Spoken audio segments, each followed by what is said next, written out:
안녕하세요. 다이나믹 코리아 북토크에 와주신 여러분 환영합니다. 저는 사회보는 미디어 사회학자 박권일입니다. 제 옆에 계신 저자 두 분 또 각자 소개 부탁드립니다. 네, 안녕하세요. 토론의 즐거운 멤버이고요. 한겨레 21 편집장을 맡고 있는 이재훈이라고 합니다. 반갑습니다. 안녕하세요. 토론의 즐거운 멤버이고요. 이번 책 다이나믹 코리아를 편집한 정주식입니다. 저희가 지금 음향사고가 있어서 오히려 더 약간 더 네, 분위기가 네. 나아진 것 같습니다. 네. 그 사이에 긴장이 좀 풀렸습니다. 먼저 저희 토론의 즐거움 멤버를 좀 소개를 드리자면요. 저희 3명 외에도 4명의 멤버들이 더 있습니다. 정의당 전 국회의원이었던 장혜연 전 의원이 있고, CBS 프로듀서인 신혜림 씨, 그리고 은우 작가님, 그리고 지금은 정의당에서 일하고 있지만 이제 예전에 지금은 없는 시민이라는 책을 썼던 강남규 작가, 이렇게 7명입니다. 저희가 오늘 이렇게 남성 3명만 오게 돼서 좀 성비가 불균형하게 됐는데요. 사실은 이제 저희 여성 멤버들도 계시다는 거, 3분 계시는데 오늘은 부득이하게 저희 3명만 참석하게 됐습니다. 양해 부탁드립니다. 오늘 다이나믹 코리아라는 책에 대해서 북토크를 하게 됐습니다. 이 책은 읽어보신 분들은 아시겠지만 저희가 일주일마다 한 번씩 모여서 하고 있는 시사 토론, 토론의 즐거움 토론을 축약하고 편집해서 책으로 만든 작품입니다. 사실 토론집, 그러니까 대담집이라는 형식은 많은데 토론집이라는 형태의 책은 굉장히 드문데 그 드문 사례 중에 하나라고 생각을 하고 있고요. 이 책을 옆에 계신 정주식 님이 직접 편집을 하고 엮어서 내게 됐습니다. 먼저 저희 토론의 즐거움이라는 모임에 대해서 좀 소개를 드려야 될 것 같습니다.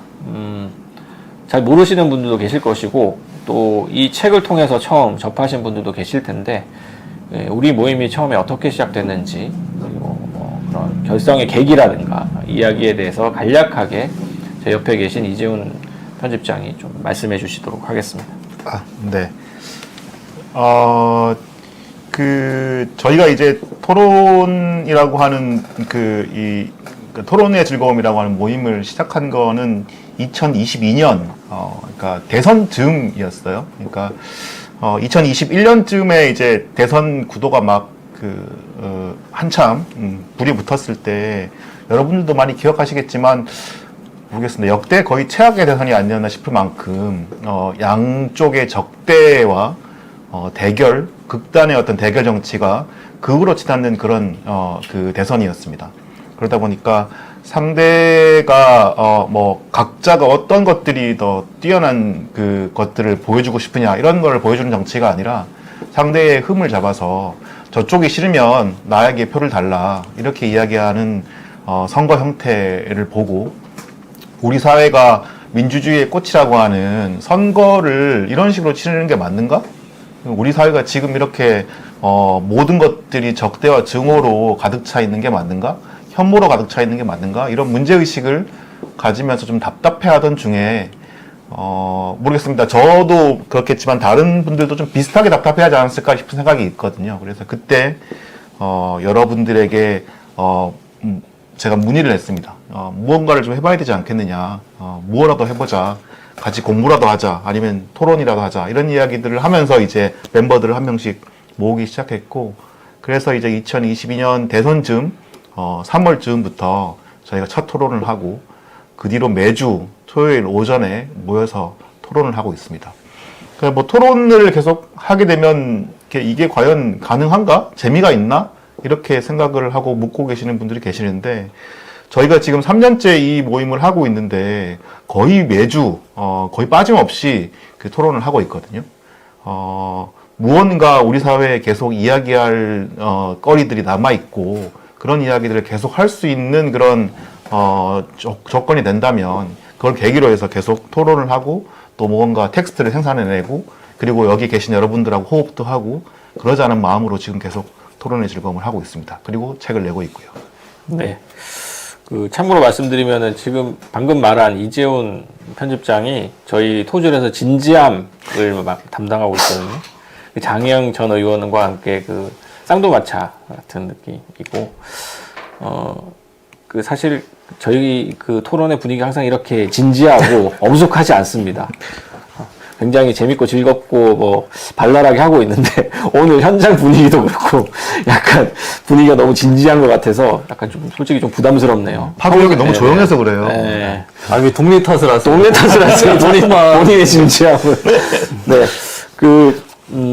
사실 저희가 이제 3년 차가 됐는데 매주 토요일 아침마다 이렇게 3년 동안 만나게 될 거라고는 아무도 예상을 못 했어요. 한 1년 정도 하다가 말지 않을까 하는 생각을 저도 했었는데 이렇게 만나게 된 거는 결국은 저희끼리 재밌어서 이렇게 하는 거라고 생각을 합니다.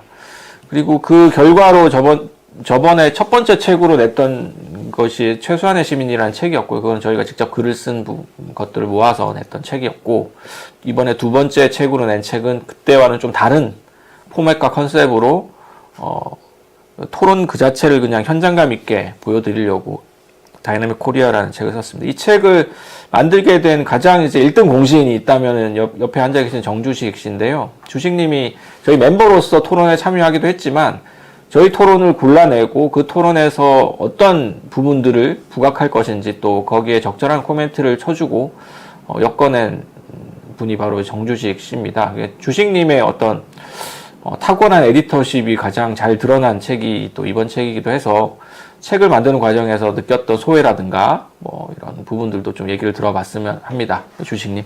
네.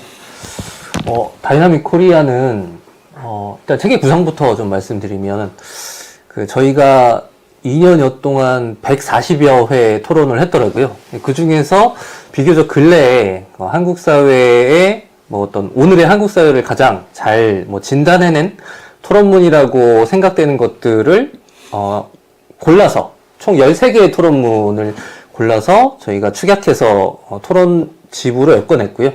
또 중간 또 그 토론을 하게 된 어떤 계기와 동기, 또 배경 이런 것들에 대해서 앞부분에 정리가 돼 있고, 또 중간에 또 토론의 어떤 흐름에 관한 일종의 안내 같은 코멘트를 제가 삽입을 했고요. 또 토론의 말미에 또 그 토론의 어떤 한계와 또 토론을 하면서 우리 또 발견해낸 또 어떤 우리가 발견해낸 어떤 결론이랄지 어떤 인사이트랄지 이런 부분을 또 정리해낸 토론 말미에 정리된 또 글이 포함이 되어 있는 구성으로 되어 있고요. 저는 이 책 작업하면서 개인적으로 굉장히 행복하게 작업을 했고, 정신적으로 일단 제가 성숙하게 됐다는 생각을 많이 했어요. 일단 제가 혼자서 머리를 싸매고 공부를 하거나 뭔가 뉴스를 보거나 사색을 하거나 했을 때 제가 혼자 도달하지 못했을 법한 생각들에 도달하게 되는 그런 좀 놀라운 경험들을 하게 됐고, 이걸 편집하면서 제가 느낀 이 지적 즐거움을 어떻게 하면 독자들한테 잘 그대로 전달할 수 있을까? 이게 제가 생각했던 편집의 포인트였는데, 그래서 여러분들이 어떻게 읽으셨는지가 무척 궁금해요. 우리 편집자께서는 저희 원고를 처음에 받아보시고 그렇게 얘기를 하셨어요. 어떤 지적인 게임에 참여하는 듯한 느낌이 든다. 그래서 어떻게 하면 우리가 느낀 그 지적인 즐거움을 좀 손실 없이 그대로 독자들에게 전달할 수 있을까를 고민하면서 작업을 했고요. 부디 좀 그 즐거움이 여러분에게 좀 잘 전달이 됐으면 좋겠다라는 생각을 했습니다. 네. 오늘 제 북토크는 크게 미리 주셨던 책을 읽고 주셨던 선생님들의 질문들 가지고 좀 얘기를 나누다가 또 현장에서 오늘의 북토크를 보면서 또 드는 생각들에 대한 이야기들, 소회들, 질문들을 가지고 또 현장 질문을 가지고 얘기를 해보고요. 그러고 이제 마무리를 해볼까 합니다. 먼저 미리 저희가 받았던 질문지들 좀 얘기를 해볼까 하는데요. 질문의 수준이 굉장히 높더라고요. 그래서 질문을 읽어보고 깜짝 놀랐어요. 이거 어떻게 대답을 해야 될까? 저희가 지난 최소한의 시민이나 이런 이제 북토크들 몇 차례 하면서 질문들을 많이 받아봤는데, 요번에 받은 질문들만큼 좀, 어려운 질문들이 없었던 것 같아요. 네, 질문을 어떤 식으로 답을 해야 될지 잘 모르겠는데, 뭐, 저희의 답이 뭐 완벽하진 않더라도, 일단 저희가 그 주신 질문들에 대해서 좀 답변을 해볼까 합니다. 먼저, 좋은 날의 책방, 분당의 좋은 날의 책방에 박병기 선생님께서 주신 질문부터 한번 읽어보고 답변해 보도록 하겠습니다. 저희가 미리 질문을 받아서 이 질문을 누가 답변할 것인지를 좀 미리 좀 배분을 했거든요.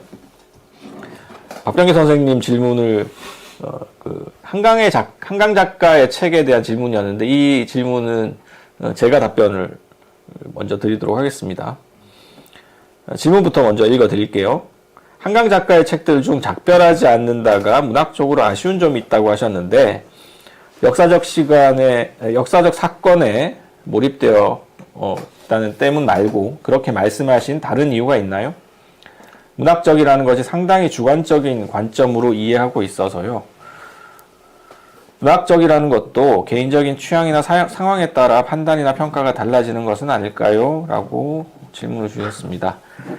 저희가 한강 작가 노벨 문학상 수상 이후에 그 작별하지 않는다 포함해서 그 한강 작가의 몇몇 주요 소설들을 가지고 이제 토론의 즐거움에서 얘기를 했었고, 아마도 박병기 선생님께서는 이제 저희가 한강 작가의 작별하지 않는다에 대해서 조금 비판적인 코멘트를 한 부분에 대해서 좀 말씀을 하신 것 같습니다. 특히 이제 제가 토론의 즐거움에서 작별하지 않는다라는 작품에 대해서 좀 박하게 평을 한 부분들이 있고, 또 뭐 주식님도 약간 그런 뉘앙스의 말씀도 하셨는데, 그 부분에 대한 질문이신 것 같아요.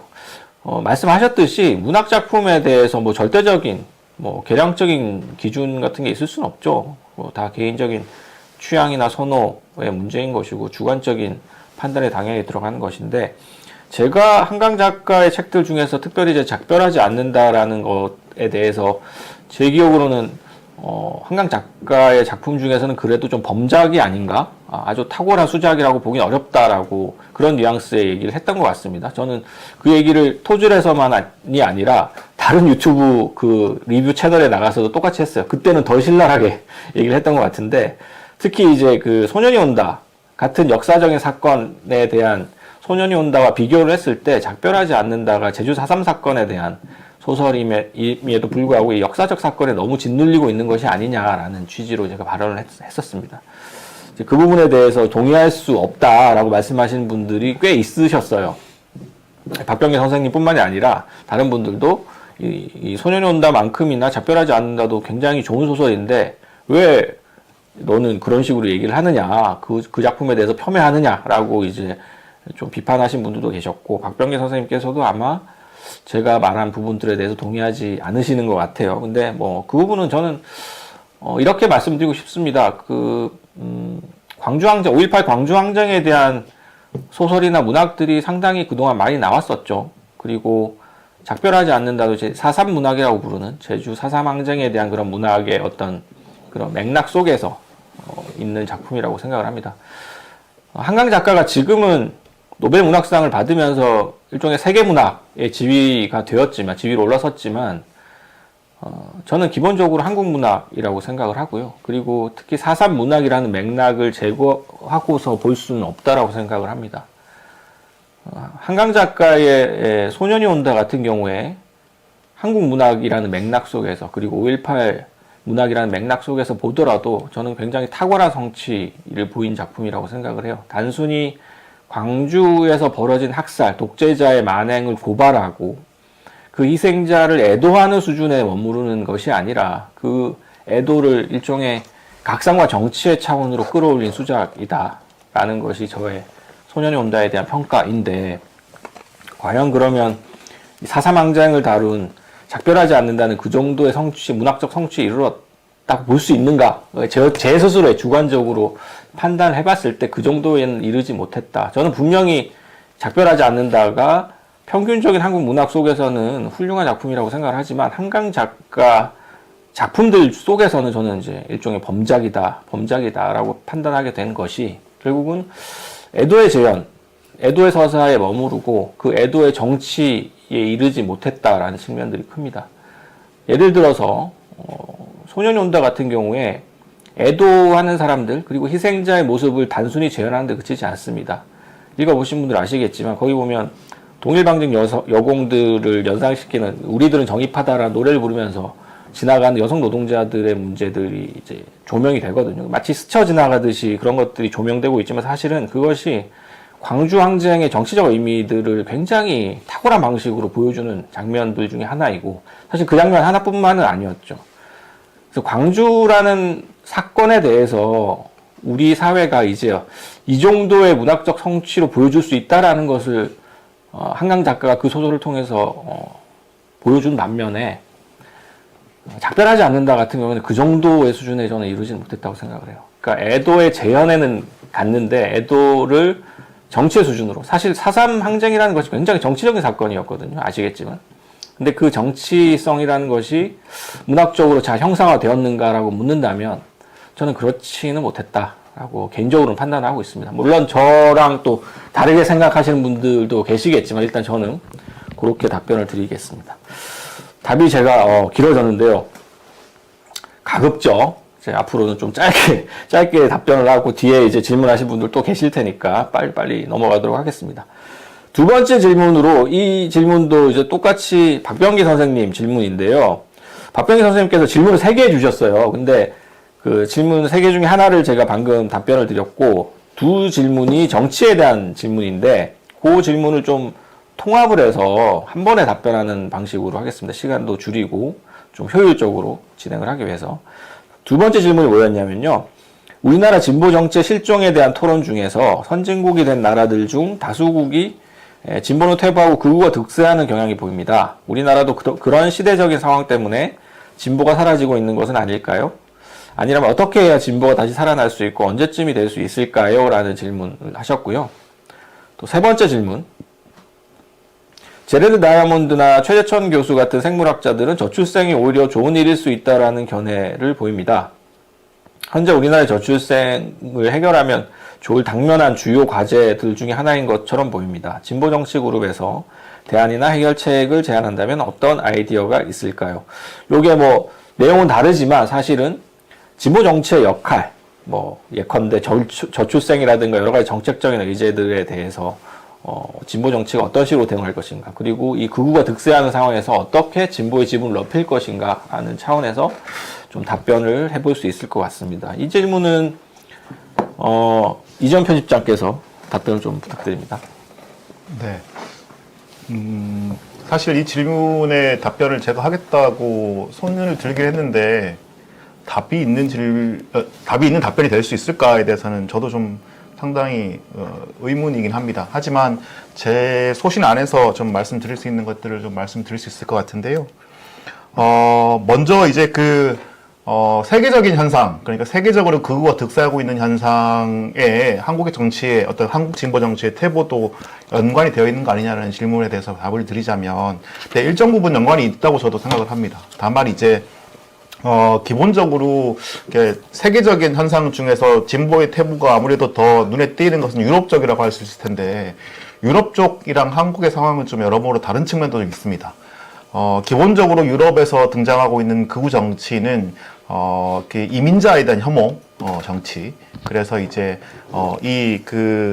유럽이라고 하는 큰 연합을 만들어 놓은 상태에서 거기에 이제 침입해 들어온 외부 세력들, 그러니까 아프리카나 아니면 중동 쪽에서 넘어온 난민들을 어떻게 대할 것인가에 대한 어떤 그런 민주 진보 정치의 어떤 딜레마를, 거기에 대한 저항으로 이제 극우 세력들이 이제 크게 득세하기 시작하고, 그런 것들이 프랑스나 독일 등등등에서 이제까지 없었던 극우 세력들이 이 비례 정치의 한 큰 이제 포션을 차지하면서 등장하기 시작한 거고요. 한국의 극우 정치는 어떻게 보면은 이번 계엄 사태로 인해서 이렇게 확 엄청 큰 숫자가 드러난 것처럼 보이지만, 저는 실제로 그렇게 한국의 극우 세력들이 지금 현재 드러나는 30%까지 나오고 있는 이런 지지 정도까지 지지를 얻고 있다고 보지는 않고요. 왜냐하면 이건 계엄 이후에 나온 어떤 그런 특수한 사례인 것이지, 여러분 작년 11월, 10월 이전까지만 하더라도 한국의 극우 세력들, 그러니까 자유통일당을 중심으로 해서 나왔던 그런 여러 이 세력들은 거의 뭐 의석도 차지하지 못하는 그런 세력이었죠. 그런데 이제 계엄 이후에 뭔가 이 민주당과 진보 세력이 실은 어떤 사람들이 거기에 대한 어떤 그런 저항 심리, 이런 것들로 인해서, 반발 심리로 인해서 극우를 지지하는 방향으로 가고 있는데, 그런 부분에서 좀 이렇게 극우의 어떤 그 이야기들을 하고 있는 분들을 좀 구분해서 올 필요가 있다라는 생각을 좀 하고 있습니다. 그래서 우리가 좀 봤을 때 한국의 극우에는 아직까지 이 민자 혐오나 이런 부분에 대해서는 크게 높은 어떤 포지션을 차지하고 있지 않고, 주로 그냥 어떻게 보면은 민주당과 진보 세력에 대한 어떤 그런 혐오 이런 부분으로 더 이렇게 나아가고 있는 상황이어서, 앞으로 정치, 그러니까 우리가 지금 앞으로 얘기할 진보 정치가 어떻게 하느냐에 따라서 상당히 한국 사회 분위기가 바뀔 수 있지 않을까라는 그런 기대감을 좀 가지고 있고요. 또 하나는 이제 진보 정치가 그럼 무엇을 해야 될 것이냐를 얘기를 했을 때, 지난 저희가 이제 진보 정치에 대해서 토론할 때 나온 결론이 뭐 그렇게 뚜렷하게 나오지는 않았는데, 그때 나왔던 공통적으로 이제 합의했던 사안이 그거였어요. 지난 10년, 그리고 최소 지난 4년 동안 한국 사회에서 평등을 얘기하는 사람들보다 공정성을 얘기하는 사람들이 훨씬 많이 늘었다라는 이야기를 합의를 하게 됐습니다. 그게 왜 그러냐 하면, 여러분도 잘 아시겠지만 4, 5년 전에 이제 조국 사태가 벌어지면서 사람들이 이제 무언가 진보 세력들이, 범진보 세력들이 가지고 있던 어떤 그런 도덕성, 혹은 진보 세력이 가지고 있던 어떤 그런 도덕적인 어떤 미학, 이런 부분들이 깨지고, 진보 세력들도 결국은 뭐 속내를 들여다봤더니 우리랑 별로 다를 게 없네? 라는 어떤 그런 인식들을 많이 심어주게 됐습니다. 그렇게 되면서 이제 윤석열 대통령이 등장하게 된 것도 공정이라고 하는 키워드로 등장하게 되면서, 사람들이 각자가 무언가들을, 우리가 사회를 만들어서 무언가를 나누고 그거에 대해서 좀 더 어려운 사람들을 돕고 하는 그런 공공부조의 어떤 그런 사회를 만들어 가는 것보다는 지금 당장 내가 각자 도생을 해야 된다라고 하는 생각들을 더 많이 가지게 된 것 같습니다. 근데 여러분 10년 전만 생각하더라도 가만히 생각을 되짚어 보면, 2010년쯤에 그 선거에서 제일 많이 얘기가 나왔던 게 무상급식, 그리고 뭐 무상복지, 이런 이야기들이었거든요. 근데 그런 것들이 다 이제 2000년대 초반에 민주노동당이라고 하는 정당에서 정책정당을 만들어서 정책연구소에서 냈던 그런 여러 가지 사회복지 시스템에 대한 어떤 정책들을 공유하기 시작하면서, 그 정책들이 2010년대 초반에 한국 사회를 흔들어 놨던 거거든요.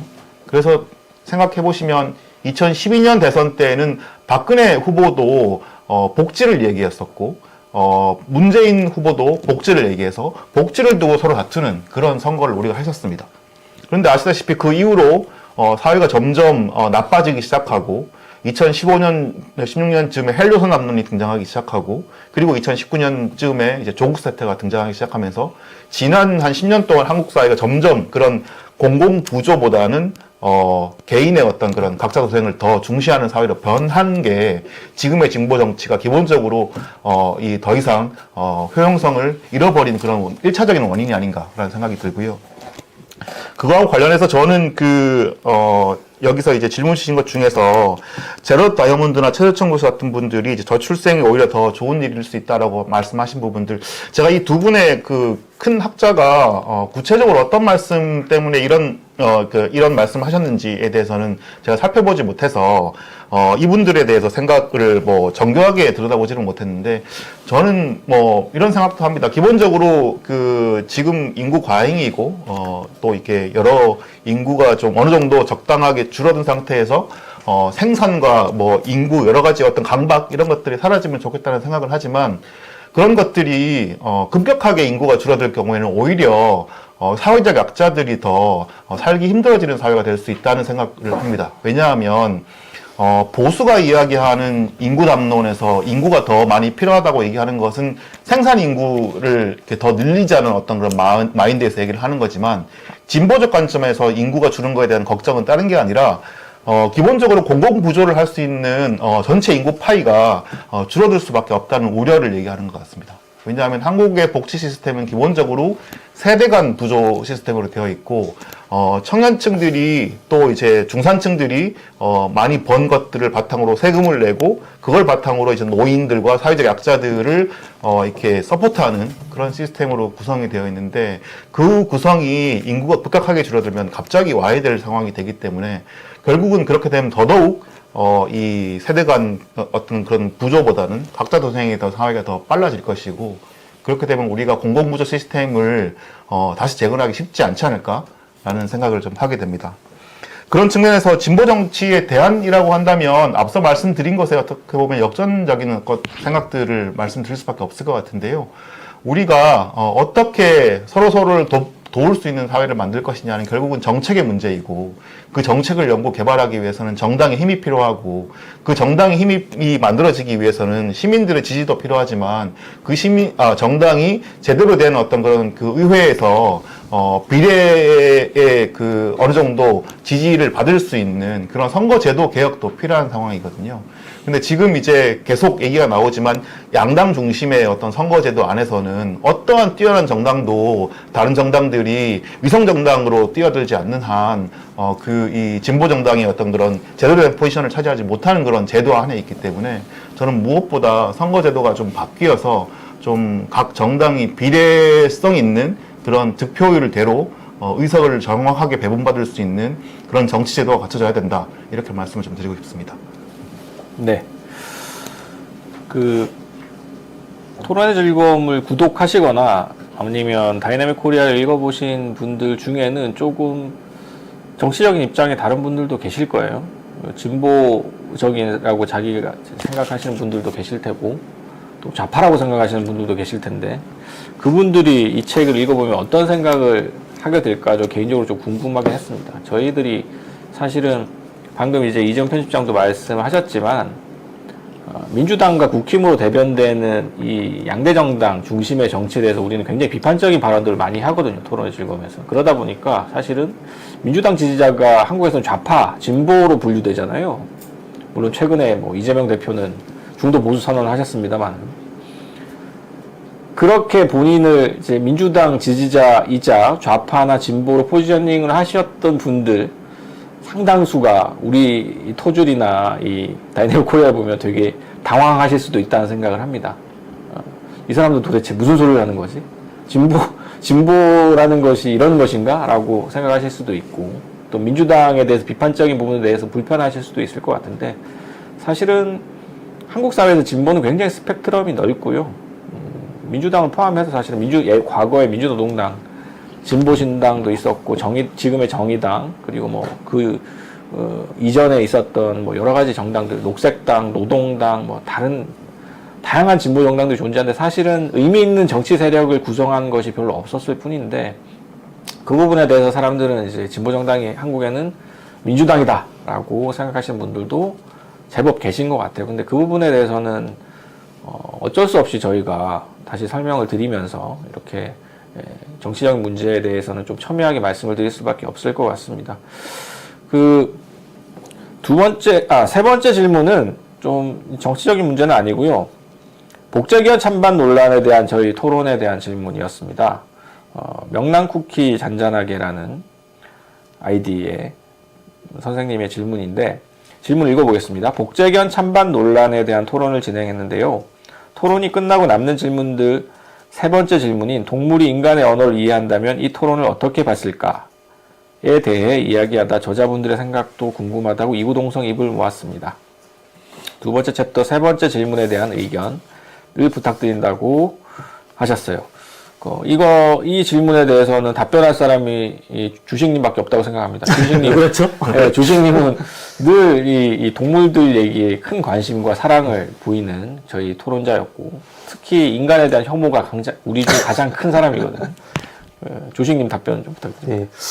오늘 북토크가 이렇게 원래 관훈 토론의 느낌으로 가는 것인지, 의문이 좀 들면서, 바로 앞 질문에 대해서 제가 짧게 질문을 좀 말씀드릴게요. 그 질문이셨던 것 같아요. 인구 문제에 관한 어떤 진보적인 해법이 무엇이냐라고 물으셨는데, 저는 그 토론에서 저희의 핵심 문제의식은 인구가 늘어야 된다 혹은 줄어야 된다 이런 주장을 했다기보다는 한국 사회에서 인구 문제가 굉장히 과장되어 있다는 문제의식이었어요. 그러다 보니까 무엇인가 그 인구 문제의 공포를 과장해서 그 이야기를 하면서 은폐되는 것들이 있다. 그게 무엇이냐?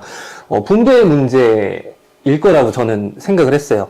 그러니까 예를 들면 그 인구 문제를 가장 공포스럽게 묘사하는 언론들이 대체로 보수지들이거든요. 근데 그 보수지의 그 논조들을 보면 마치 인구가 줄어들어서 모든 어떤 복지의 문제, 어떤 사회 안전망의 문제들이 약화될 수 있다는 공포를 계속 그 주입하는 듯한 그런 기사들을 양산해내고 있어요. 그럼으로 인해서 그럼 이런 의문이 드는 거죠. 과연 인구 때문에 이 한국 사회 불평등 문제의 가장 큰 원인이 인구 문제이냐? 저희는 아니라고 봤던 거죠. 이제 그래서 그 인구 문제를 과장함으로 인해서 은폐되는 것들 그 이면을 우리가 좀 더 잘 들어봐야 된다. 저희 개인적으로는 그 질문에 대한 답으로 그 말씀을 드리고 싶어요. 인구가 뭐 늘어야 된다거나 혹은 또 속도를 좀 조절해야 된다거나 이런 부분에 대해서 저희가 따로 입장을 갖고 있는 건 아니고 다만 인구 문제가 한국 사회에서 다뤄지는 방식과 그 이면에서 말해지지 않는 것들에 대해서 관심을 좀 더 갖는 것이 진보적인 어떤 대안이 아닐까라는 말씀을 드리고요. 그 복제견 관련해서 그 질문 굉장히 재밌는데요.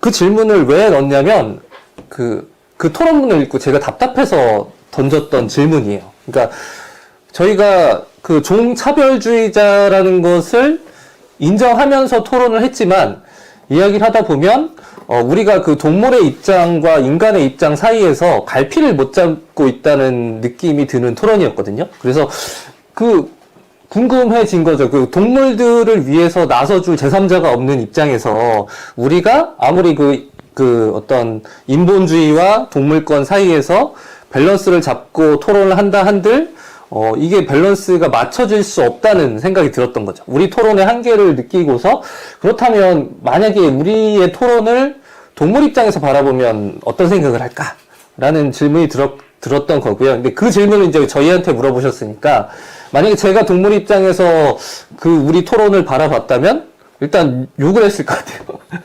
야, 이 새끼들아. 일단 욕을 하고 방송에서 지금 네.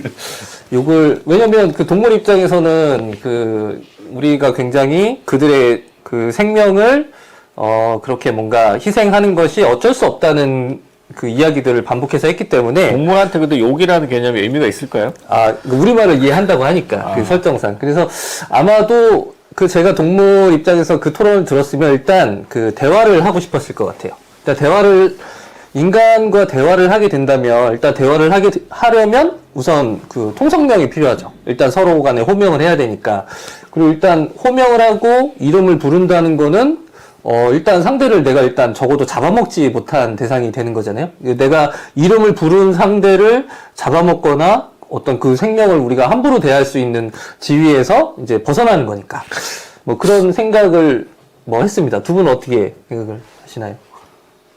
저요? 네. 저희한테 공통 질문으로 주신 질문인 것 같아서. 저도 사람보다 동물을 더 좋아하는 사람이긴 한데요. 주식님만큼은 아니지만. 동물 복제견이나 동물권이라는 표현도 많이 쓰죠. 요즘은 동물의 권리. 이런 이야기들이 결국 저는 어쩔 수 없이 인간 중심주의적이 될 수밖에 없다라고 생각을 합니다. 그때 제 토론에서도 잠깐 언급을 하긴 했지만, 우리가 동물의 입장과 똑같은 입장에서 이 문제를 다룰 수는 없고, 동물이 인간의 문제를 다루더라도 저는 마찬가지라고 생각합니다. 종이 가지고 있는 어떤 종적 차이라는 것은 사실은 저는 그것을 극복한다는 것이 가능한가 하는 생각이 들고, 다만 만약에 동물이 인간의 언어를 이해하고 인간과 언어적으로 소통이 가능한 상황에서 그러면 이런 문제들, 예컨대 동물권이라든가 이런 문제들, 실제로 우리 현실에서 닥쳐 있는 공장식 축산의 문제라든가, 특히 문어 같은 것들은, 문어 같은 존재는 특히 고통을 잘 느끼는데, 문어나 새우 같은 존재를 우리가 이렇게 함부로 살아있는 채로 뜯어먹고 씹어먹는 것이 과연 옳은가? 이런 종류의 문제를 문어와 얘기할 수 있다면 어떤 이야기들이 나올 수 있을 것인가 그런 상상을 해본 적이 있습니다.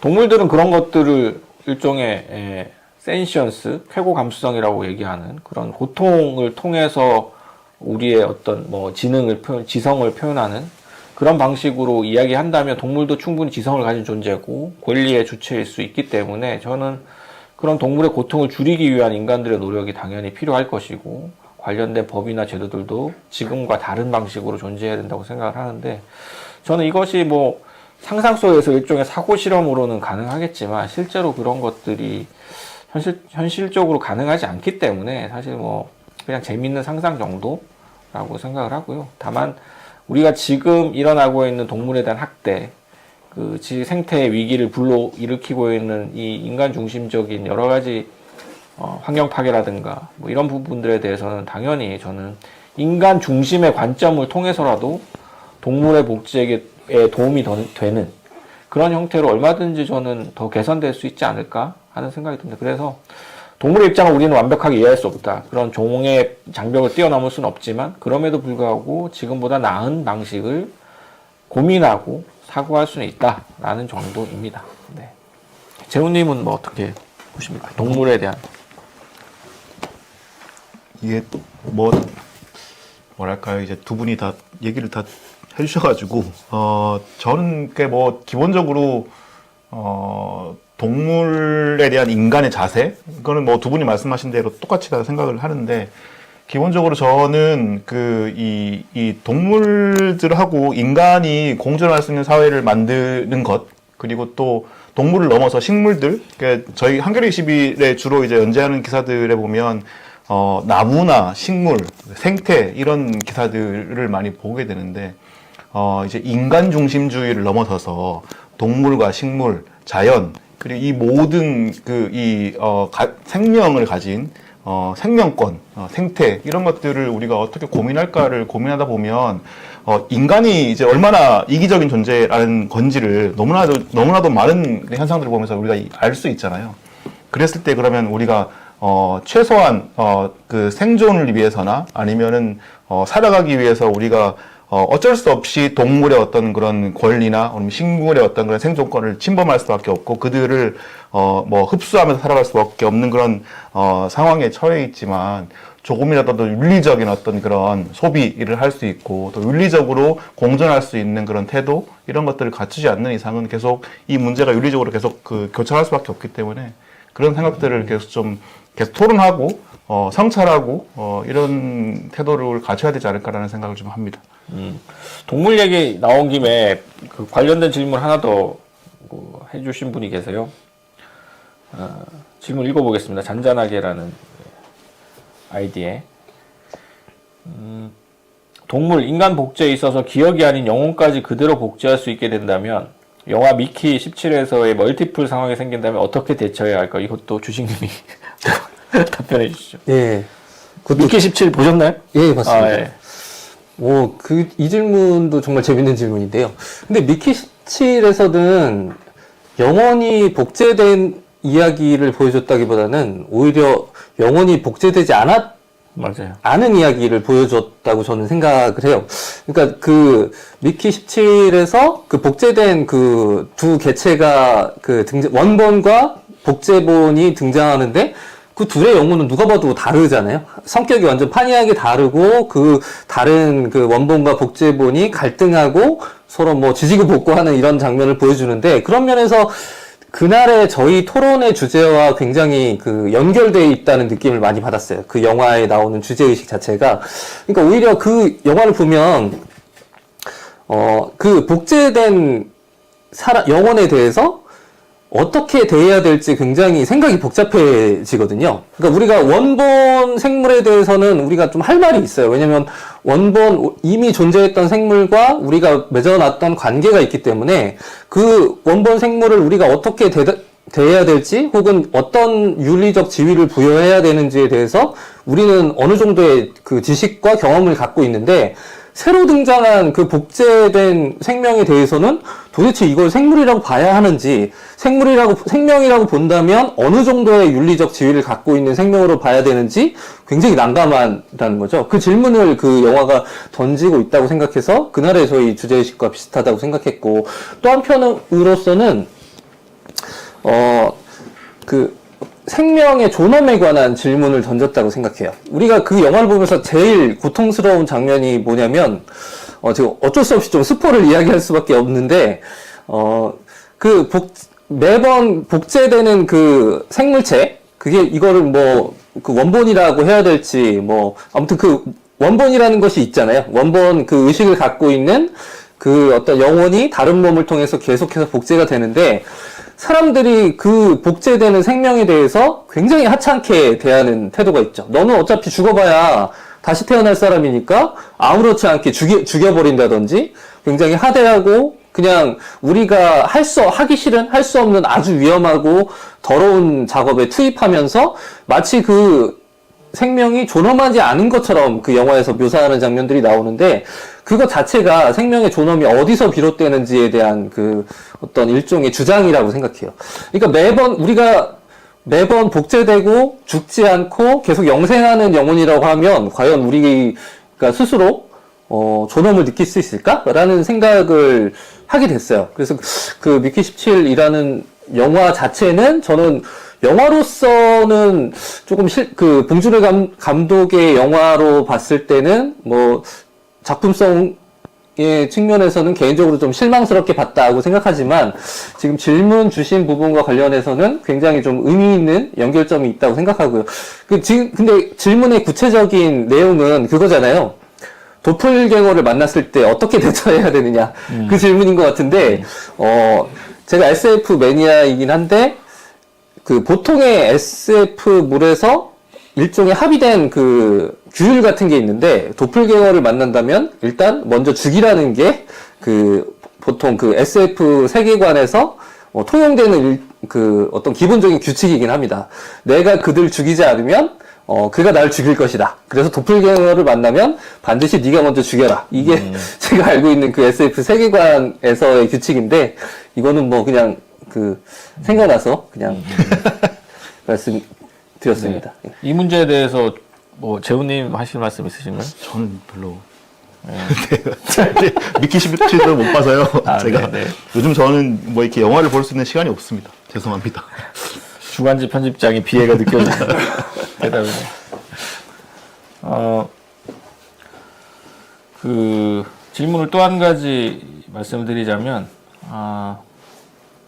쇼츠의 노예가 되고 있는 지금 우리 시대, 그리고 첫 번째 우리 주제이기도 했었는데, 그 쇼츠의 노예가 되고 있는 이 시대에서 책과 관련된 질문을 주신 분이 계십니다. 역시 책에 대한 모임이다 보니까 책을 어떻게 읽어야 될지에 대한 질문을 주신 분들이 좀 계셨어요.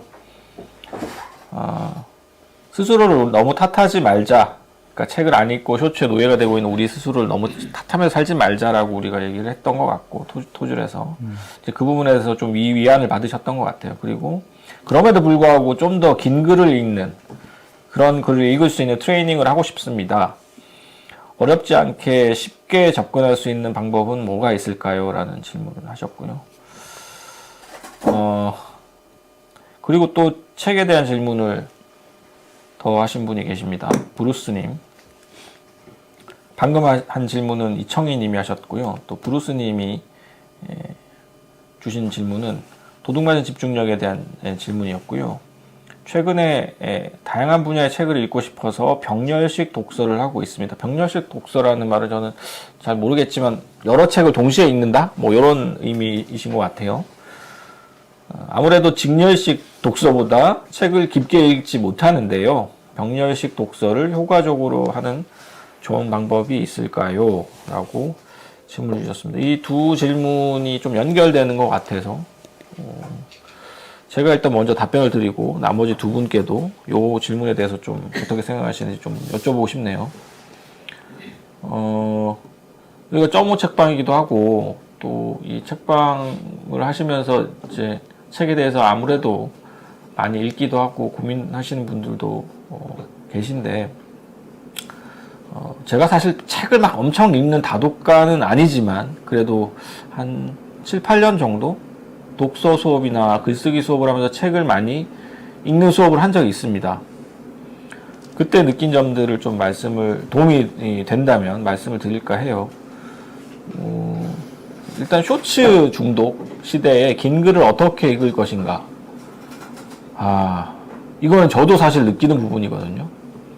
과거에 비해서 유튜브나 이런 것들을 많이 보다 보니까, 그리고 SNS에 글쓰기를 많이 하다 보니까 제 글 자체의 호흡도 굉장히 짧아지고 글을 읽는 것도 시간 자체도 줄어든다는 생각을 많이 하고 있습니다. 아마 많은 분들이 그러실 것 같고, 그래서 이 긴 글을 어떻게 좀 다시 더 읽을 수 있을지, 이런 트레이닝이 어떻게 필요할지 질문 주셨는데, 저는 그냥 그 긴 글을 읽으려면 디지털 디톡스가 필요하다고 생각을 합니다. 일단 절대적인 시간의 문제인 것 같아요. 우리가 가용할 수 있는 가처분 시간은 정해져 있잖아요. 그 가처분 시간 동안 뭘 할지, 그거는 이제 사실은 제로섬 게임이거든요. 우리가 쇼츠를 덜 보면 사실 그 남는 시간 동안 우리가 책을 더 읽을 수 있는 것인데 안 하잖아요. 저부터 안 하거든요. 저부터 그냥 유튜브로 보고, 또 심지어 책도 유튜브로 요약된 걸 보고, 이러다 보니까 점점 더 다이제스트된 짤막한 요약 형태의 정보에 익숙해지고, 진짜 그래서 원전이라고 할 수 있는 텍스트를 잘 안 읽게 되는 것 같아요. 그래서 사실 그런 부분들이 어떻게 좀 바꿀 수 있을까 좀 저도 고민스러운데, 제가 독서 수업이나 이런 글쓰기 수업에서 강조하는 거는 결국은 집단을 만들라는 겁니다. 피어 그룹을 만들어서 같이 책을 읽는 사람들을 많이 만들어라.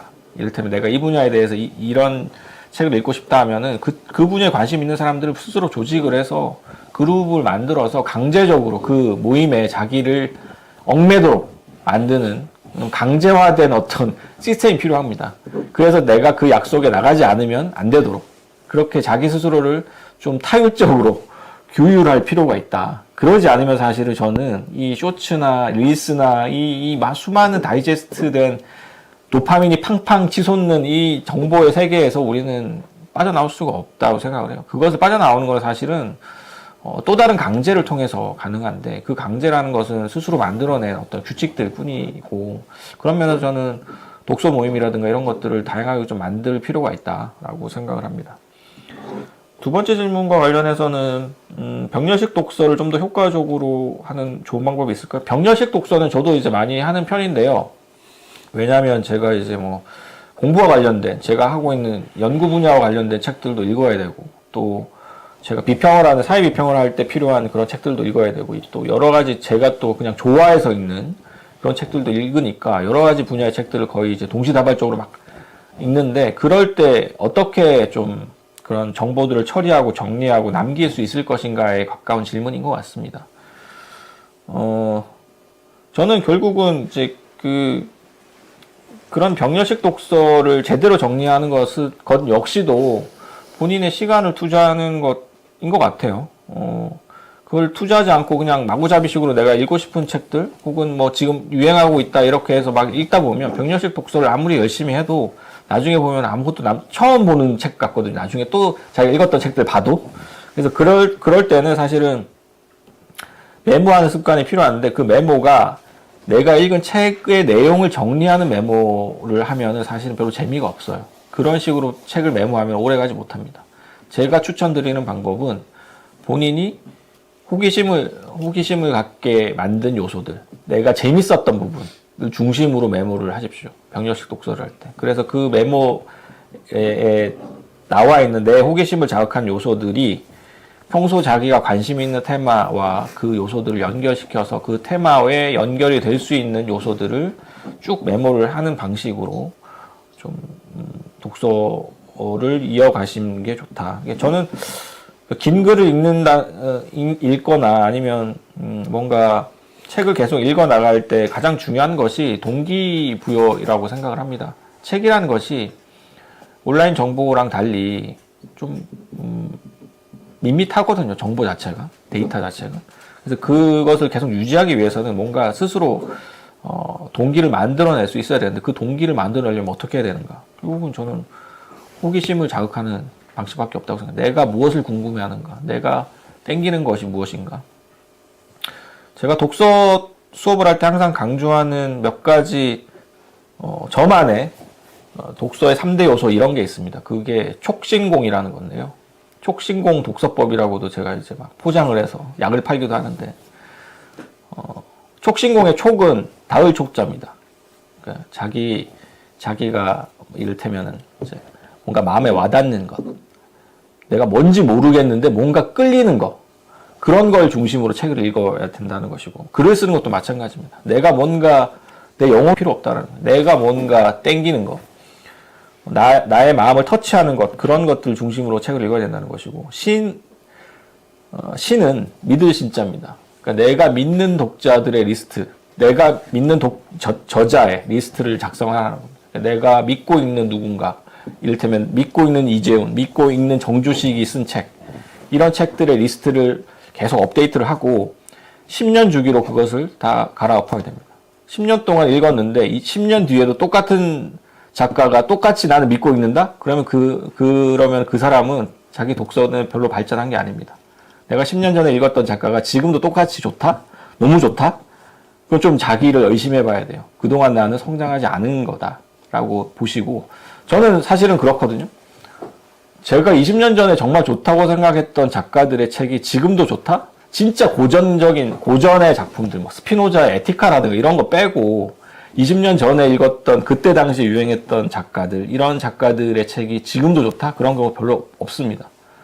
그러니까 그런 자기가 믿는 작가들의 책을 계속해서 업데이트하고 바꿔내려고 하는 노력들이 필요하다. 뒤에 이제 마지막 공짜는 싸울 공짜인데, 그건 아까 제가 말씀드렸던 대로 자기가 관심 있는 테마를 소리가 끊겼다고 또 말씀을 주시네요. 소리 안 들리십니까, 혹시? 끊겨요? 아, 죄송합니다. 지금 소리가 좀 안 들리신다는 말씀이 계셔가지고. 제 목소리도 끊기나요? 권일님, 지금 진행자의 말만 끊기는 건가요? 아니면은 지금 제 목소리도 끊기시나요? 신혜림 PD님.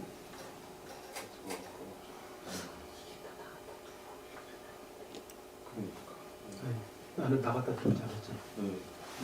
아니 나갔다 들어오라는 듯이.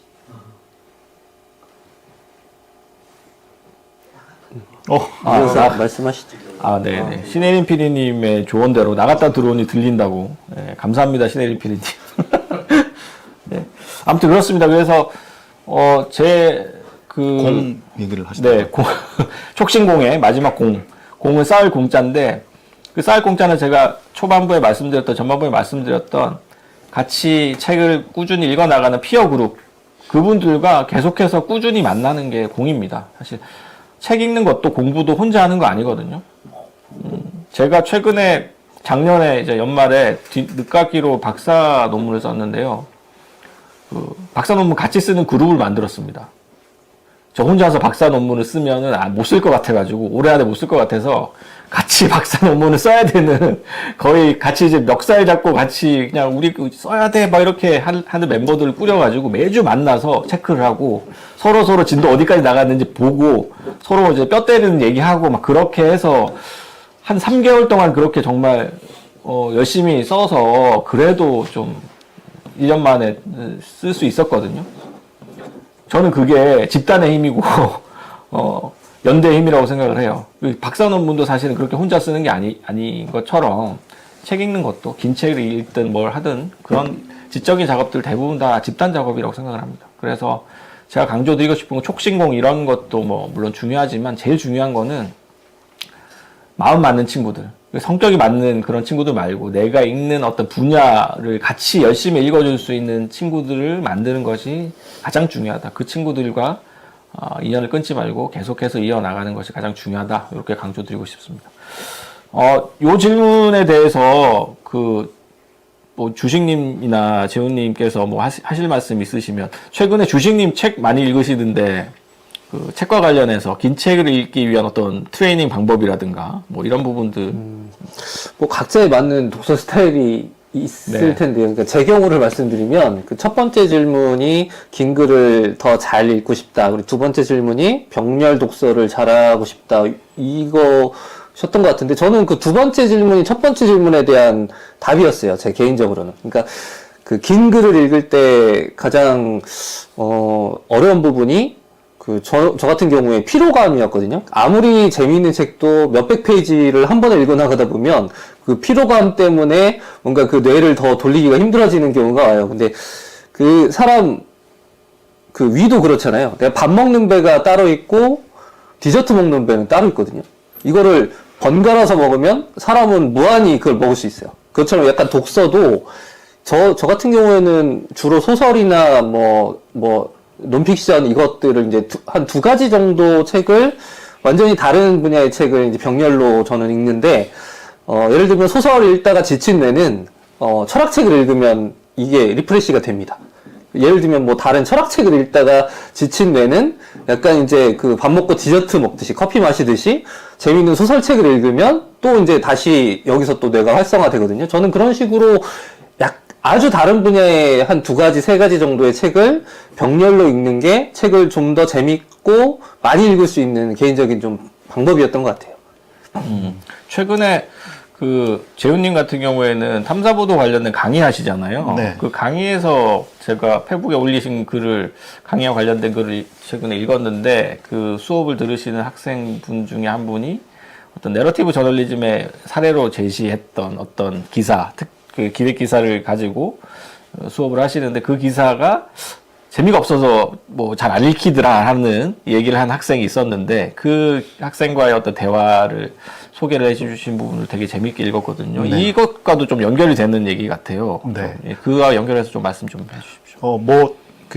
질문해주신 분도 이제 쇼츠 관련된 부분을 말씀하셨고, 저희도 뭐 사실상 쇼츠의 노예이고, 저도 이제 그 일주일에 주간지 편집장으로 일하다 보면은 읽어야 될 텍스트가 너무 많으니까 데스킹 해야 되고 하다 보니까 쉬는 시간에 또 텍스트를 들여다보고 싶지 않거든요. 그래서 바로 또 뭐 영상을 들여다보거나 그러는데, 아까 이제 말씀하신 그 질문은 어떤 거였냐면, 한 학생이, 제가 이제 내러티브 저널리즘에 대해서 이제 이야기를 하는데, 내러티브 저널리즘은 이제 아무래도 좀 우리가 보통 신문 기사에 적는 기사들은 되게 딱딱하게 이 팩트들만 나열되어 있는 스트레이트 기사들이 대부분인데, 깊게 어떤 사람의 이야기를 취재해서 마치 이제 소설처럼 흐름이 읽힐 수 있도록 쓰는 글인데, 그게 다 이제 사실관계를 엮어서 쓰는 그런 형태의 글을 내러티브 저널리즘이라고 하고, 제가 그렇게 구성되어 있는 탐사 보도들을 이제 학생들에게 소개하면서 같이 사례 연구를 하는 수업을 하고 있는데,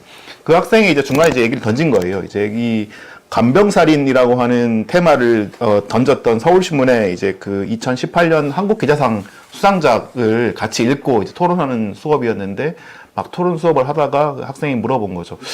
자기는 이제 이 내러티브 저널리즘을 아무리 재미있게 이게 몰입해서 읽으려고 해도 읽을 수가 없더라.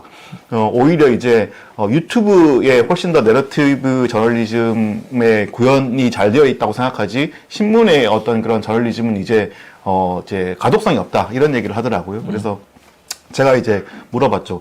유튜브에 어떤 프로그램에서 내러티브 저널리즘을 그렇게 잘 구현하는 프로그램이 있더냐라고 물어봤더니, 이제 그 친구가 얘기했던 것은 그냥 뭐라고 해야 될까요? 내러티브 저널리즘이라기보다는 뉴스를 설명해주는 그런 프로그램이었어요. 특정한 프로그램이었는데. 슈카였죠, 슈카. 네네, 뭐 슈카월드라고 하는 프로그램인데, 아마 그 학생의 입장에서는 그게 본인에게 친절하게 설명을 해주니까 내러티브라고 생각한 모양인데, 이제 내러티브하고는 완전히 다른 영역의 어떤 이야기죠. 그냥 이제 어떤 뉴스를 소개하면서 거기에 대한 맥락을 소개해주는 그런 형태의 프로그램이니까 완전히 다른 형태인데, 어쨌든 그 학생의 경우에는 그게 너무 재밌다는 거죠. 재미있게 잘 팩트를 정리해주는데 신문은 그렇지 않지 않느냐라는 얘기를 하는 거였는데, 여러 가지 생각이 들었어요. 그 학생을 비판하고 싶거나 그런 건 전혀 아니고, 우리 모두가 지금 겪고 있는 문제라는 생각이 들었고, 그러면 이제 우리는, 긴 글을 읽는 작업은 어떻게 보면 되게 고통스러운 작업이고, 그 고통 속에서 이제 이 많은 것들을 습득할 수 있는 건데, 우리는 지금 다들 너무나 그 노동 시간도 길고, 또 많은 어떤 그런 사회적 관계 속에 있다 보니까 무언가 계속 이제 그 이 피로감에 휩싸여서 새로운 게 뭔가 쉬는 시간을 할 때는 그런 더 고통에 더 이렇게 빠지고 싶지는 않잖아요. 그러다 보니까 딜레마에 빠져 있는 상황이라는 생각이 들어서 이걸 어떻게 해야 되겠나라는 고민을 많이 하게 됐는데, 저는 이제 아까 그 질문 주신 부분의 답변을 좀 이렇게 어느 정도 하자면 박건일님이랑 좀 비슷한데요. 조금 다르게 말씀을 드리자면, 이 쇼츠에서 벗어날 수 있는 방법은 역시 이제 같이 무언가를 그 보고 읽고 토론할 수 있는 그런 모임을 각자가 꼭 만드셨으면 좋겠다라는 생각을 합니다. 지금 여기 계신 분들이 대부분 다 이 동네 책방을 통해서 뭔가 커뮤니티를 꾸리고 계신 분들이라고 알고 있어서 더욱더 그런 조건을 만들기가 훨씬 더 쉬우실 것 같은데, 저희가 최근에 이제 그 넷플릭스에서 소년의 시간이라고 하는 그 영국에서 나온 드라마를 보고 지난주에 토론을 하는 모임을 이제 토질해서 했었거든요. 제가 만약에 토론의 즐거움을 하지 않았으면 저는 요즘에 그런 일말의 여유도 없어서 아마 그 소년의 시간이라는 그 좋은 드라마를 보지 못했을 겁니다.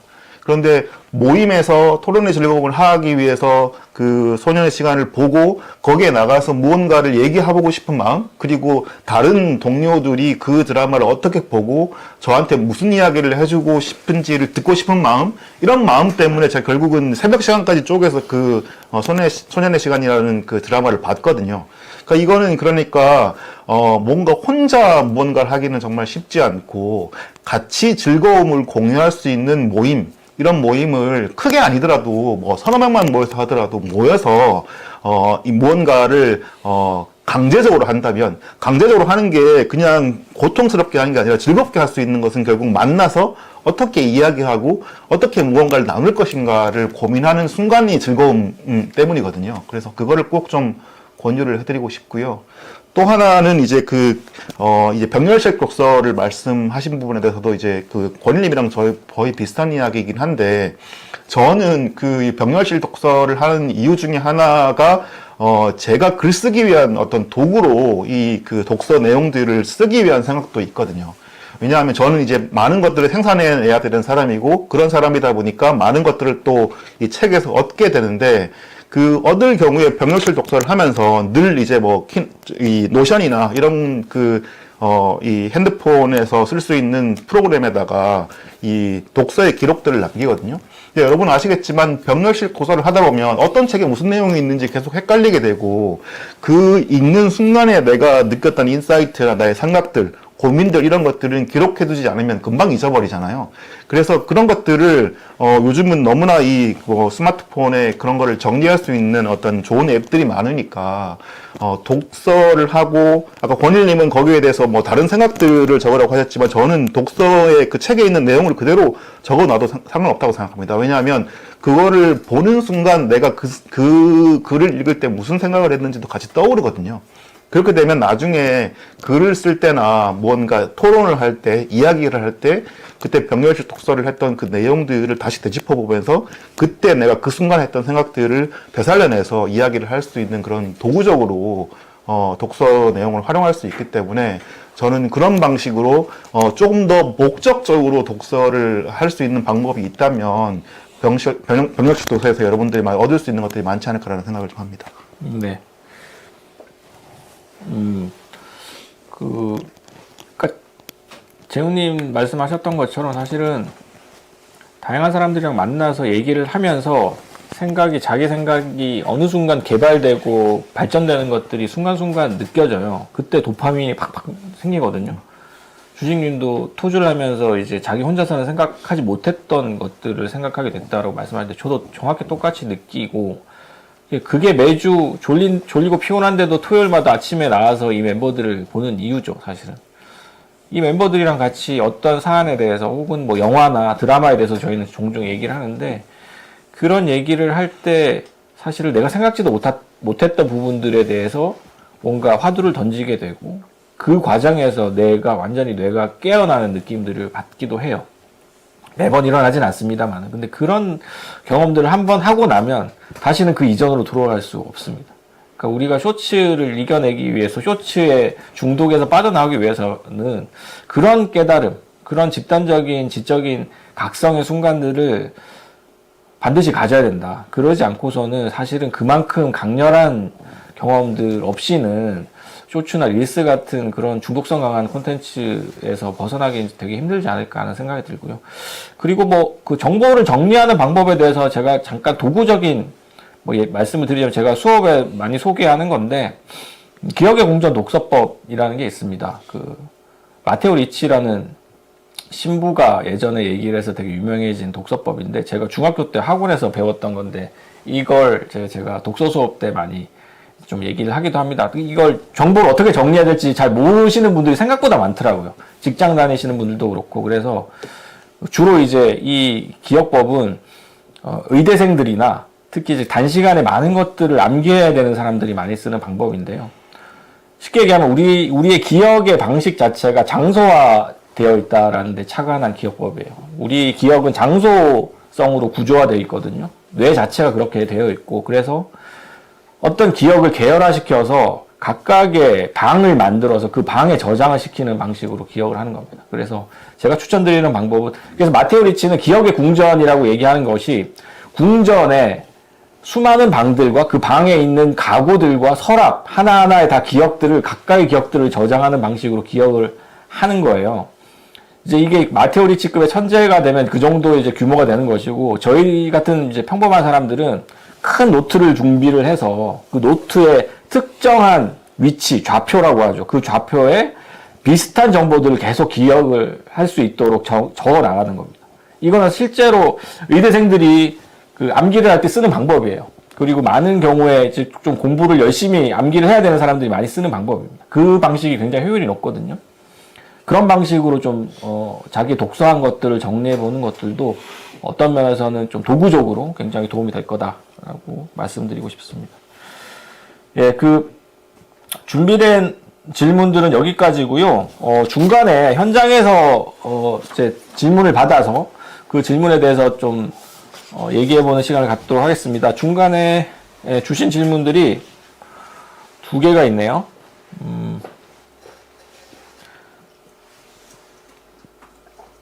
네, 먼저 첫 번째 질문을 한번 보겠습니다. 수치심이 없는 사회가 되어가는 것 같아요. 혐오 표현이 넘쳐나고 그것을 혐오라고 인지하지 못하는 수치의 역치가 낮아진 사회가 앞으로 나아가기 위해 방향, 우리 사회가 나아가야 될 방향은 어떤 것인지, 그리고 수치를 되찾기 위한 노력이 무엇이 있을지, 사회와 개인의 차원에서 어떻게 할 수 있을지 궁금해요.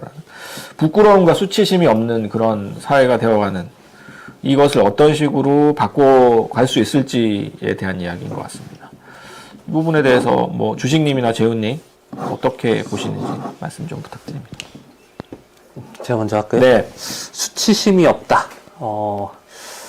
이게 수치심이 누구로부터 없어졌느냐를 지금 제가 언뜻 생각을 해보면,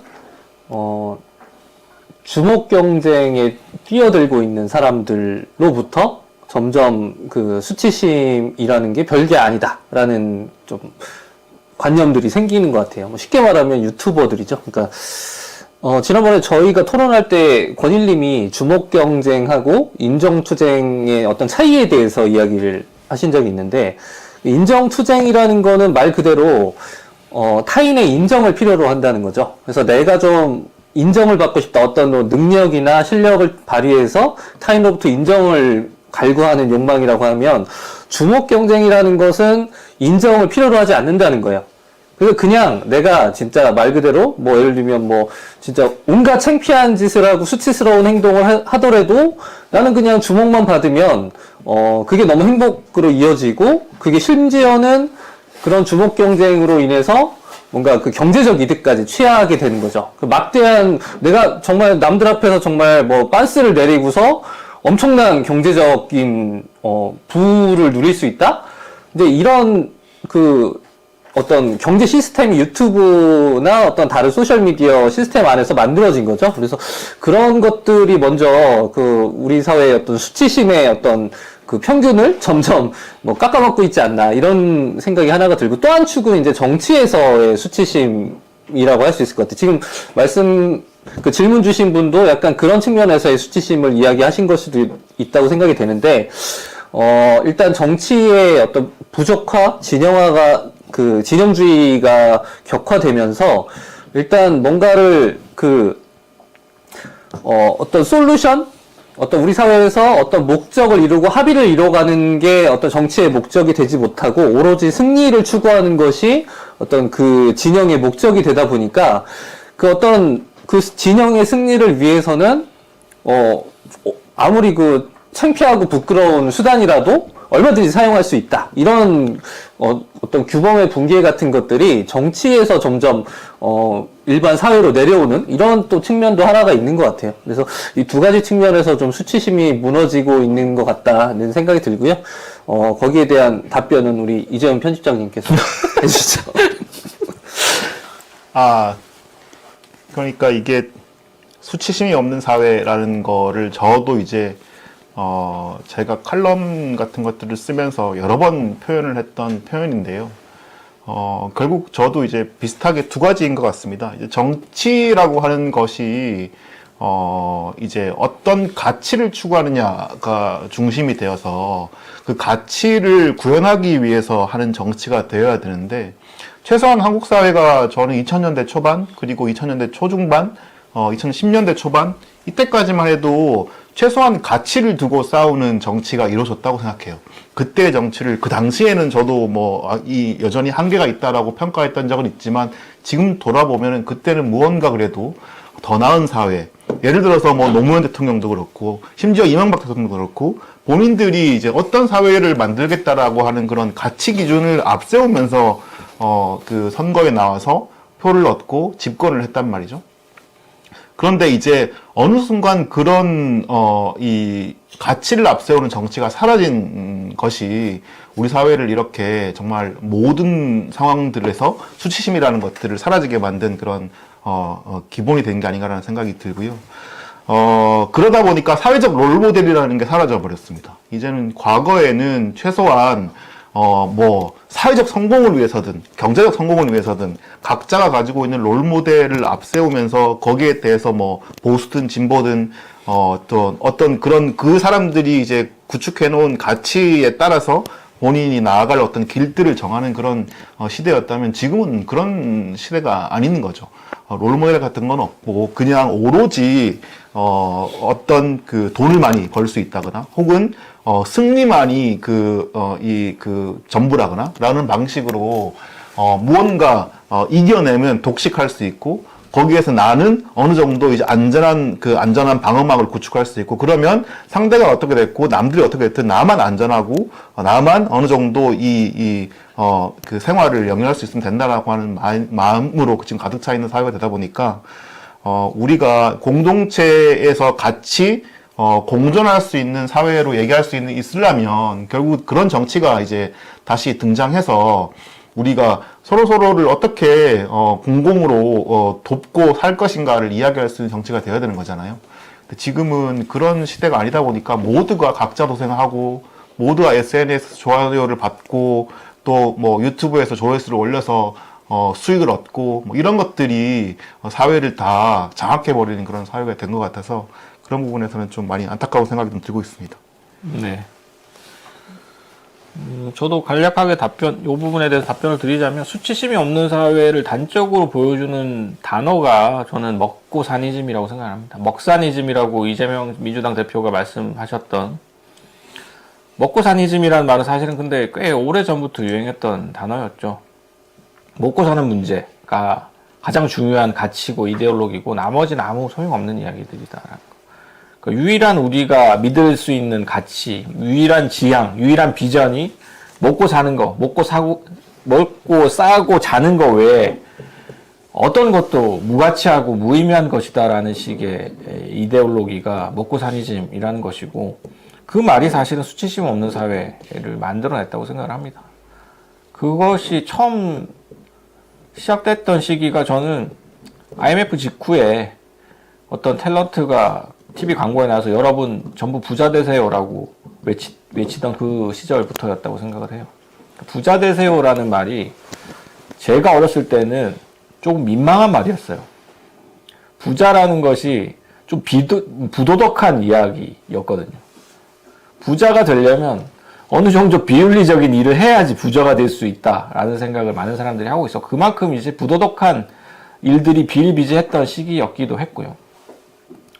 그리고 부자가 된다는 것이 누구나 좋아하는 것이기도 하지만 부자만 되면 다 좋은 것인가, 인생이라는 것이. 그런 것에 대해서 많은 사람들이 또 회의를 갖고 있었던 시기였기도 했습니다. 근데 어느 순간부터 부자가 되면 모든 것이 다 해결될 수 있고 재벌들이 하는 이야기들이 마치 모든 것이 다 맞는 것처럼 재벌 회장이 SNS를 팔로잉하면서 형 이렇게 부르면서 그 사람들이 하는 이야기들을 추종하고 일론 머스크 같은 사람들을 존경한다고 얘기하고 그런 사람들이 너무나 늘어나서 돈이 많다는 이유만으로 존경받는 사회, 그런 사회야말로 사실은 부끄러움이 없고 수치심이 없는 사회를 만들게 된 게 아닌가 하는 생각이 듭니다.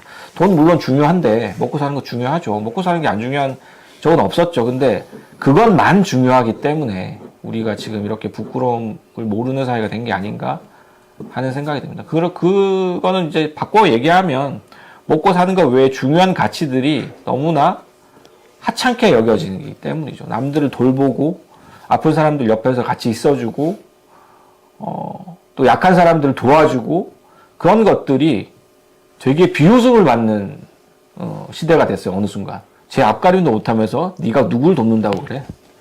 그렇게 비웃고 냉소하는 사회가 됐다는 거죠. 과거에는 자기가 어려워도 자기만큼 어려운 사람들 도와주는 사람들이 칭찬받았거든요. 요즘 그렇게 도우면 야, 지 앞가림도 못하면서 누가 누굴 돕는다고 그러냐고 냉소를 합니다.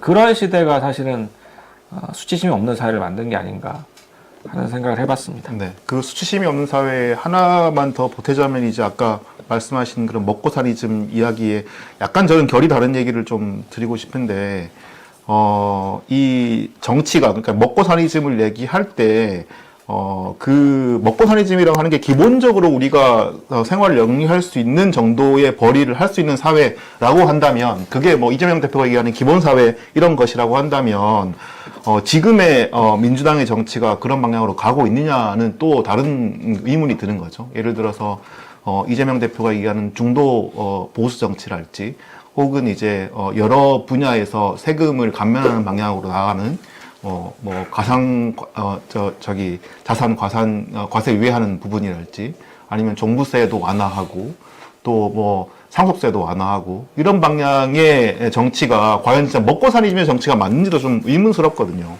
그것보다는 오히려 더 중상층을 위한 정치를 계속하면서 마치 이제 이 어려운 사람들의 먹고살이즘을 위해서 정치를 하는 것처럼 이야기하는 그런 약간 기만 이런 것들이 좀 문제라고 보고요. 또 하나 더 해서 이제 진보도 마찬가지입니다. 진보 정치가 어느 순간 먹고 사는 문제에 대해서는 얘기를 잘 하지 않거든요. 왜냐하면 진보 정치는 분배를 이야기하는 정치를 이야기를 해줘야 되는데 최근의 진보 정치는 어떻게 보면은 상대적으로 인정 정치 쪽에 좀 더 기울어져 있다는 생각이 들고 그렇다고 한다면 정말 이 시대를 여전히 가난하고 힘들게 살아가는 그런 사람들이 과연 진보 정치를 어떻게 볼 것이냐에 대해서도 우리가 이야기를 하지 않을 수 없는데 그런 부분에서 우리가 아까 초반에 얘기했던 진보 정치의 어떤 그런 방향성, 가치 이런 부분에 대해서도 좀 고민을 해봐야 되지 않나? 그런 측면에서 이제 수치심을 잃어버린 사회에서 뭐 여러 정당들이 다 영향을 끼쳤겠지만 진보 정치도 방향성을 잡지 못하고 흔들리는 것이 또 우리 사회를 이렇게 만든 그런 원인 중에 하나가 아닌가라는 생각도 좀 듭니다. 네. 또 다른 질문이 있는데요. 권효진님께서 주신 질문입니다. 인구 문제를 주장하면서 어느 순간부터 나만 아니면 돼가 공영방송에서 공공연하게 나오면서 대화 평등, 균등 분배보다는 각자 도생을 키우면서 혐오와 단절을 키우는 것 같습니다. 60세 이상 출입금지나 노키즈존이 생기는 것이 그래서가 아닐까요? 라는 질문입니다. 각자 도생, 그리고 60세 이상 노인 출입금지, 노키즈존, 뭐 이런 문제들, 혐오와 단절을 키우는 그런 문화들. 어떤 면에서는 제 개인 간 파편화되면서 단절된 사회, 공동체를 좀 와해시키고 있는 이런 문화들, 그런 것들에 대한 질문이신 것 같아요. 이 부분에 대해서는 어떻게 생각하시는지요? 문제라고 생각합니다. 문제죠. 예.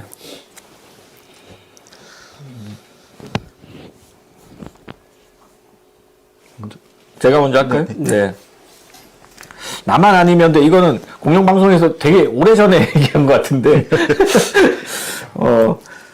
각자도생의 문화, 이런 것들이 사실은, 어떤 면에서는 지금의 우리가 지금 목격하고 있는 이 한국 사회의 대혼란, 이 아수라장의 하나의 원인이 아닌가 하는 생각을 해봅니다. 공동체의 문제를 같이 이야기하고 고민하는 것이 어느 순간부터 되게 사치스러운 일이 돼버리고, 그러다 보니까 정치인들조차도, 심지어 그 문제를 얘기해야 될 정치인들조차도 공동체가 나아갈 방향이 어떤 것인지를 얘기를 하지 않게 됐어요. 정치적 비전이라는 것 자체가 없고, 자기가 표를 얻고 싶은 특정한 집단들, 예컨대 상위 중산층에게 우리가 예컨대 어떤 참모가 정치인한테 보고를 하는 거죠. 아, 요번에 여론조사를 해봤더니 요 집단에서 지금 지지율이 빠졌다고 합니다. 대표님. 이거 어떻게 해야 될까요? 그러면 논의를 해서 이 집단에 소구할 법 같은 감세 정책을 발표한다. 이런 식으로 정치를 하는 거죠. 모든 정치인들이 다 그렇습니다. 이건 특정한 어떤 정치인이 아니라 모든 정치인들이 그런 방식으로 밖에 정치를 하지 않고, 그러다 보니까 모든 사람들이 사실은 각자 그냥 살아가는 것이지, 공동체가 자기를 도와준다거나 뭔가 고통을 분담한다거나 하는 것들이 되게 이상한 일이 돼버린 거죠. 우리가 코로나를 2019년 말부터 한 3년 가까이, 2년 정도, 만 2년 정도 겪었잖아요. 코로나를 겪으면서 저는 어떤 면에서는 되게 고통스러웠지만, 그럼에도 불구하고 저는 나라에서 주는 지원금이라든가 이런 것들을 보면서 그래도 공동체가 있어서 다행이다라는 생각도 했었거든요. 그때 진짜 그런 지원금이라도 없었으면은 자영업자들 다 망해서 지금 다 길거리에 나앉았을 겁니다. 그 시기를 어떤 면에서는 정말로 전쟁에 준하는 비상사태였기 때문에 힘을 합쳐서 같이 극복을 했었는데, 코로나가 끝나고 나서 오히려 이제 자영업자들이 더 힘들어진 상황인데도 국가의 지원금은커녕 지금 뭐 나라 자체가 지금 거의 풍비박산이 나 있는 상황이잖아요. 이런 나라에서 도대체 어떤 공동체를 만들 것인지, 어떤 나라를 만들어야 될 것인지, 이런 이야기들을 하는 정치인이 지금도 없고, 물론 지금 뭐 탄핵이라는 아주 중요한 결정이 남아있기 때문에 그런 뭐 측면들도 있습니다만은, 사실은 탄핵 이후에 어떤 국가를, 어떤 공화국을 만들어야 될 것인지, 그런 이야기들이 지금은 사실은 많이 나와야 되는 시기인데, 일부 뭐 사람들 제외하고는 정치인들이 그런 얘기들을 하지 않아요. 순전히 또 무슨 원포인트 개헌이니 뭐 이런 식으로 개헌을 순전히 어떤 정치적인 이벤트로서 사고하는 정치인들만 있고, 사실은 대한민국이 어떤 식으로 나아가야 될 것인지, 우리 미래 세대는 어떻게 살아가야 될 것인지, 이런 부분들을 얘기하는 정치인들이 한 명도 없다라는 게 사실은 되게 좀 슬프기도 하고, 그렇습니다. 그래서 예, 뭐 저도 답이 없는 상황이고, 최근 들어서는 저도 상당히 지금 많이 힘이 빠져 있는 상황인데, 아마 지금 여기 들어와 계신 분들도 마찬가지실 거라고 생각해요. 이 황당한 계엄 사태 이후에 우리나라가 도대체 어떻게 될 것인지, 뭐 여전히 불안하고 화도 나고, 뭐 내란성 위험, 내란성 두통, 뭐 여러 가지 말씀도 많이 하시잖아요. 예. 이런 부분들에 대해서 사실은 고민이 많은 시절인 것 같습니다. 예, 뭐 답변이